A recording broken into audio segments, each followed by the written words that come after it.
Hello friends, তো সবাইকে জানাই গুড মর্নিং। তো দেখো প্রচুর বৃষ্টি হচ্ছে বাইরে, আর আমাদের দেখো হনুমানে টালি ভেঙে দিয়ে গেছে, তার জন্য দেখো আমাদের গোটা দেয়াল বেয়ে জল পড়ছিল। তো ওইখানে এমনই পজিশন যে টালি দেওয়া যাবে না, তো তোমাদের দাদাভাই কী বলো এটাকে, মাচায় উঠে এই যে টালি আর চেঞ্জ করছে। দেখো ওর একেবারে গোটা পেছন হাত আরে একেবারে ঝুলে ভর্তি। তো হ্যাঁ, তো শুধু এই ঘরে না, আমাদের ওই ঘরেও টালি ভেঙে দিয়ে গেছে। তো এখন টালি চেঞ্জ করতে হচ্ছে, এত বৃষ্টি হচ্ছে কিছু করার নেই। এতেই উঠে ওই যতটা করার ভেতর থেকেই একটা টালি চেঞ্জ করেছে।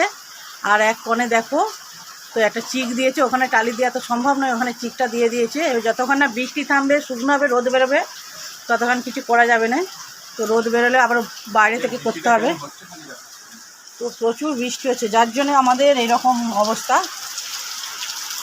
এই দেখো কী হারে বৃষ্টি হচ্ছে। হ্যাঁ, জল জমে গেছে, মানে আমাদের তো ডোবা হয়ে গেছে, ওখানে মাছ চাষ করা যাবে।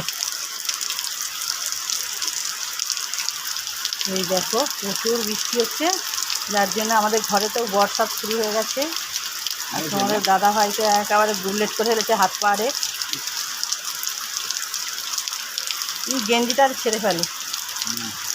তো চলো বন্ধুরা, এখন বৃষ্টি তো হচ্ছে, এবার রান্না আরে করবো। এতক্ষণ টালির চিন্তা, জল পড়ছিল, এইসব ভাবতে সময় চলে গেছে। আমার কাজ করাও আটকে গেছে। এদিকে তোমাদের দাদা ভাইয়ের সঙ্গে একটু হেল্পারগিরি কাজ করছিলাম টালি আরে বয়া আরে। তো এখন সেই কাজ সমাপ্ত হয়েছে, এবার আমি রান্না বসাবো। তো চলো টাটা, বাই বাই, খুব ভালো থেকো বর্ষায়।